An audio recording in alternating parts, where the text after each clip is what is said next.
Hey everyone! Welcome to our webinar and thanks for coming. My name is Heather Moore and I'm here to walk you through part 2 of our introductory webinar series. At this point, we are hoping you've seen our intro video or reviewed your app with a AgentTapp team member so that you're familiar with the quick and dirty, basically how everything works to enable you to start using it. If you're a complete newbie, you can probably hang, but I might recommend the introduction first.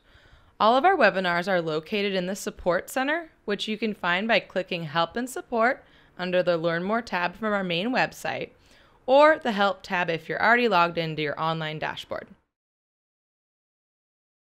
Knowing how the app works is the first step, but what I want to go over today is how to be successful with it. Can't do one without the other.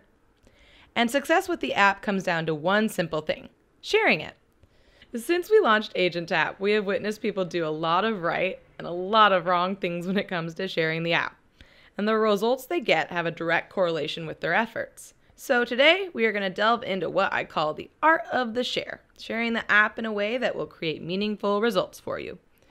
First, I'm going to cover using the app for your business, the basic mechanics of sharing, when to share the app, and how and who to share the app with to encourage usage. Tracking the app activity will also play a huge role in your success, so we will walk through app tracking and the best ways to use your dashboard. Let's dive in. This tool has been proven very useful by the countless AgentTapp members that have used it so far, but how you decide to use this tool will play a big part in your success, like I said. As you know, the easiest way to win someone's business or get a referral is by staying top of mind, staying in front of them so that at the moment they need help or get asked for a recommendation, you're the person that comes to mind. And this is precisely why mobile marketing has been so important. Can you really think of any better place to market yourself than on the home screen of someone's phone, the one thing they use most? A recent study showed that Americans spend an average of 162 minutes per day on their phones, mostly on apps, and that number is only growing.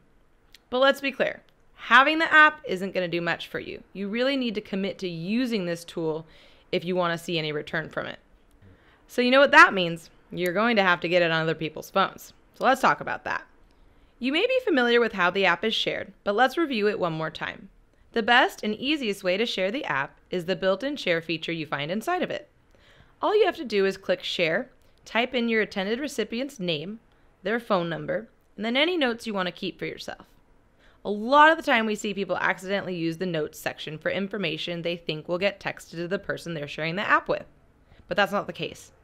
You are the only person who will ever see the info typed in the notes section. Once you click send, a couple of things happen.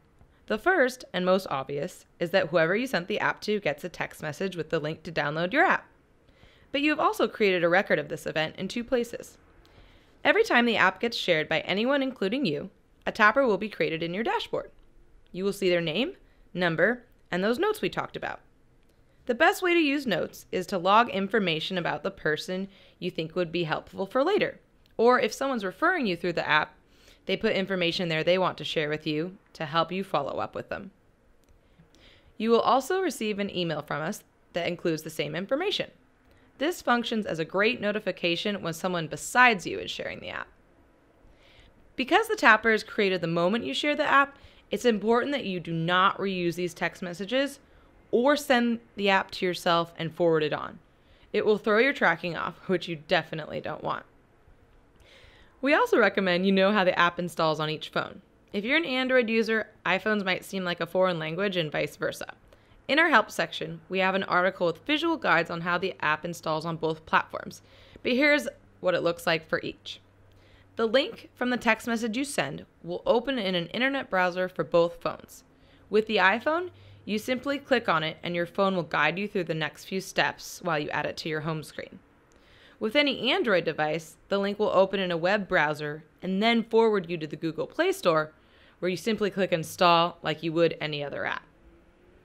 So let's talk a little bit about when to share the app. This part is easy. You meet and interact with people you do business with everywhere. I often say share the app with everyone, but really what it comes down to is anytime you have a meaningful conversation about what you do, about real estate. It could be during a quick convo with someone you meet at a party, an open house, the first time you meet a client or potential client in person, a family get-together. The list really goes on and on. It should also always be shared in lieu of a business card. To be honest, there's really never a wrong time to share it. The only wrong thing you can really do is forget to share it. One of the most important features about AgentTapp is that it captures the person's name and phone number you share it with as soon as you hit send. It is designed this way so whenever you have a conversation about business, you can easily develop an opportunity with that person. Think about it like a business card with a leash on it. You hand it out, can track each person you share it with, and if they end up using it or not. I love sharing the app when I meet people casually at social gatherings. It's also a great solution for brief encounters with potential clients in more traditional business settings. In fact, open houses would be a perfect example of how to use it to capture the contact info of potential clients. You may not have a lot of time to chat with each person that comes through, but at the end of the day, the most important thing is that you're building your pipeline with people to call and don't miss out on any opportunities you might have. It's easy just to say, here, let me give you my app. It has a bunch of awesome real estate tools you can check out. There's a mortgage calculator to use when you're looking at homes, and you can use it to contact me with any questions. Give me your number, I'll text it to you, and then you can click the link to download it when you have a moment. You've offered them something of value, and even if they never use it, you have their name and number, and hopefully some notes that you entered, to follow up with them. When you use it like this, it really doesn't matter what the person does with it as long as you make sure to follow up with them. Our most successful members make sure to use the app like this to build their pipeline and reduce the amount of lost business opportunities that would come from simply handing out the card. And think about how impactful this could be if you could convert more opportunities. If you even got one extra client in a year this way. After that, everything else is just a bonus. And aside from generating and converting more deals, most of our members work to create tappers that are active users of the app as well. That requires more work than sharing the app or even installing it with them. You're going to need to convey why they want to use the app, what tools are going to help them with it. For prospects and current clients, one of the easiest selling points is that it creates an easy connection between you both. With one click of a button, someone can call, text, or email you. Clients will appreciate that you aren't trying to hide and can be available at the exact moment they need help. And sometimes, maybe what they need isn't you, but one of the tools in the app. Probably one of the coolest things, again, is that you can give your clients the ability to calculate payment scenarios on houses they like without having to call you up or call their loan officer every single time. There's also the property search. If you have a mobile property search site, you can include it in your app and people can use that to peruse through homes that they're interested in looking at. Getting people excited about the app is all about the presentation. If you're excited, they will be excited.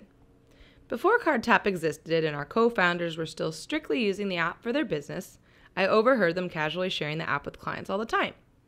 It usually went something like this. Susan, I have to give you this app of mine. You will love using the calculator to run payment scenarios when you're out looking at homes. Plus, you can easily call, text, or email me from it whenever you have questions. Or something like this. Peter, the one thing I can guarantee about the real estate process is that you're going to have a lot of questions. I want to make things as easy for you as possible and be there to answer those questions whenever they pop up. So let's get my app on your phone. You can call, text, or email me whenever you want. Plus, there's a lot of cool tools in there that will help you out. Then, they would help them install the app or even grab the phone of the person they were sharing it with and do it for them.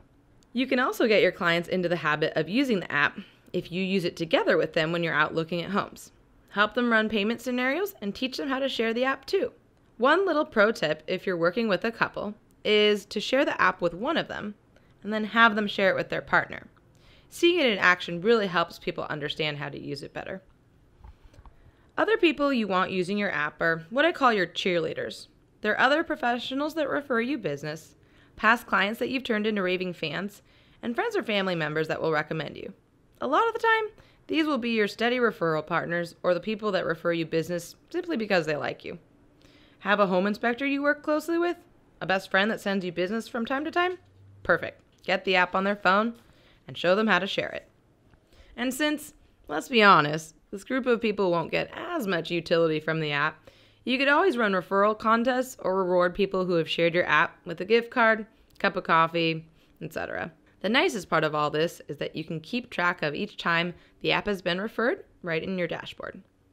You should be familiar what's in your app tracking an online dashboard, but I think we should explore how you should be using it.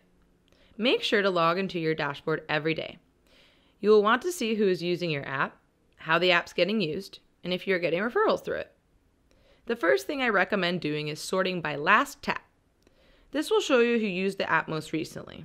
Reach out if you're not in contact with that person already, or feel free to follow up based on what they've been doing with the app. You will also want to sort by taps to see who hasn't used the app. If there are 0 taps, that someone has not probably installed or opened the app yet. It can be a great reason to reach out if it's someone you want using the app, or a lead you forgot that you sent it to. Another awesome feature of this section is that you can categorize your tappers to stay more organized. The status button, which is located next to their name on the left, has a drop-down pick list that will let you determine if it's a lead, lost client, house hunter, referral partner, and more. The last thing to point out is checking for referrals and requests that come through your app. Here's where you can find all of your referrals. I recommended referral contests earlier, and you can check who's referred you right here in your dashboard. A lot of companies even let you send gift cards by email, so each time you see you get referred, you can send a little thank you off. Just an idea for you. Come in and check these requests often as well. Whenever someone clicks see a property, you will get an email. But given how much email each of us gets per day, these could easily get lost.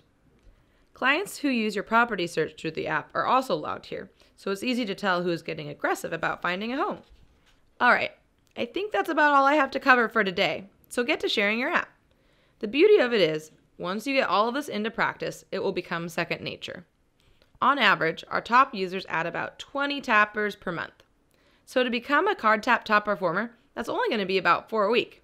That's less than 1 per business day. You got this. If you have any additional questions, check out our online support center. You can also email or call us for one-on-one assistance. So once again, thank you for joining us.